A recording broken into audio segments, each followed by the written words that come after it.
ici, il s'agissait de 2 jours de travail pour voir comment améliorer les systèmes humanitaires, surtout comment passer à la localisation de l'aide humanitaire. C'est-à-dire réfléchir comment faire en sorte que les acteurs locaux soient en première ligne sur l'action humanitaire. Et cela nécessite plusieurs choses à faire. D'abord, déjà, avoir une compréhension commune de la localisation de l'aide humanitaire.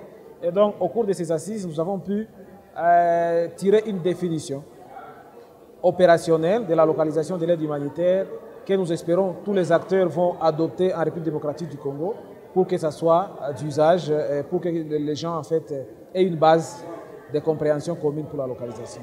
Ça, c'était les premiers résultats qu'on attendait. Et en fait, et ensuite, on devrait travailler pour avoir une certaine base ou le contenu de ce qu'on appelle les piliers de la localisation. Et donc, les piliers que nous avons pu identifier ici, ils sont au nombre de 5. D'abord, la définition commune. Deuxièmement, les partenariats équitables. Et troisièmement, la coordination et le partage des pouvoirs.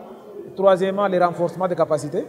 Parce qu'il faut que les acteurs locaux, pour être en première ligne, soient à mesure d'apporter une réponse de qualité. Et cela signifie qu'ils doivent avoir des capacités techniques, financières et logistiques. Et puis après, nous avons parlé des financements directs, parce que dans les grandes bargaines, pour les engagements sur la localisation, on avait parlé de donner directement 25% de financement aux ONG nationales. Mais cela pose encore un problème et nous sommes en train d'étudier les mécanismes pour que cela soit effectif. Et c'est ainsi que parmi les résolutions qu'on a prises aujourd'hui sur ces financements, on a réfléchi sur comment mettre en place un fonds humanitaire pour les acteurs locaux. Et donc, ce sont des réflexions qui vont continuer, mais ce sont là les grandes résolutions, en fait, sur les grands axes sur lesquels nous avons donné des recommandations.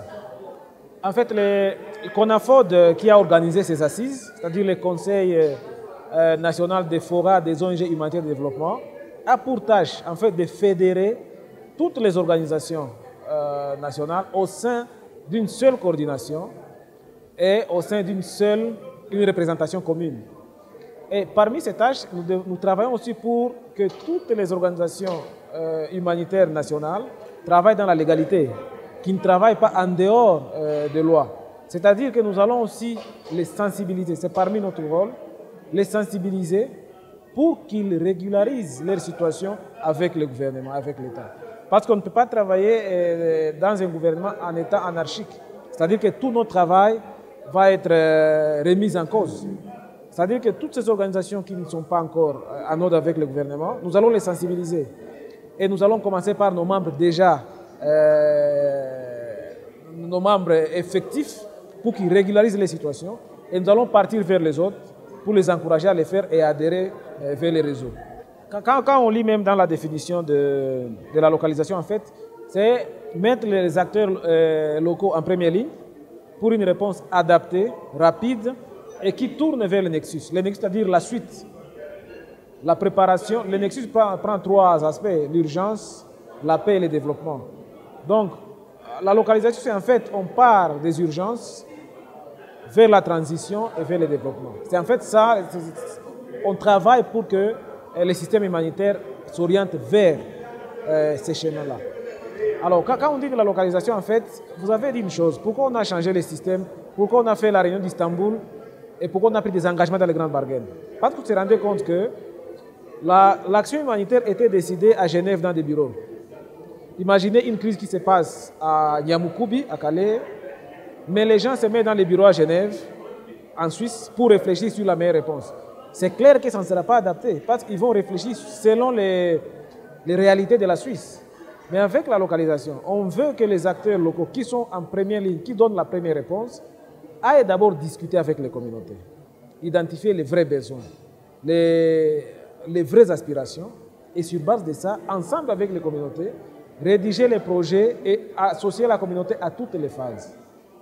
Un projet qui est rédigé dans ce sens va prendre en compte les vrais besoins, les aspirations, et la réponse pourra être beaucoup plus adaptée aux besoins communautaires. On a vu dans certaines crises où on a des déplacés qui mangent par exemple les repas, c'est les riz aux haricots, Et l'aide vient, il les ramène, ce n'est pas les macaronis ou les céciles ou les lentilles.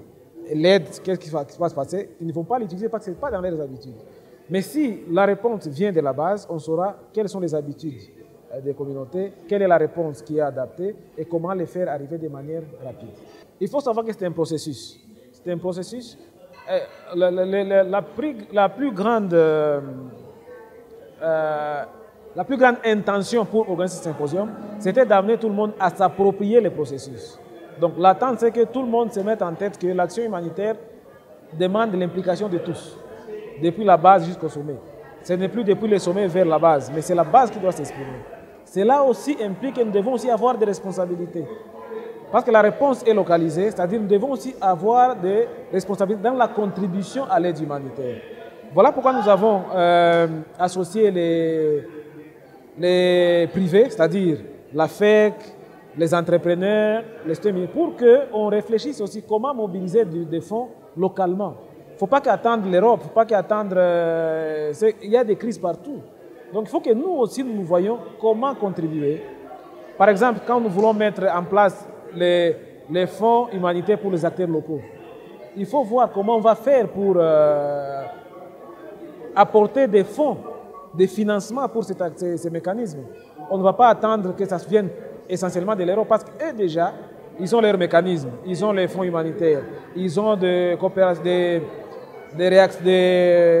partenariats bilatéraux. Il faut qu'on trouve d'autres moyens pour alimenter cette caisse-là.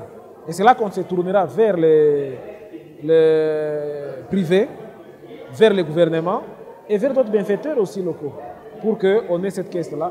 Quel sera l'avantage? C'est que si on a une caisse qui est gérée et coordonnée par les acteurs locaux, la réponse sera plus rapide. On a des exemples avec les fonds START où c'est très rapide. Dans les 72 heures, les fonds arrivent et on peut déjà sauver les premières personnes qui pourraient mourir. Donc c'est ça en fait, toutes ces réflexions-là qu'on a menées ici. C'est un travail difficile et ardu, beaucoup reste à faire, mais si tout le monde s'engage, ça sera plus facile. Merci à vous.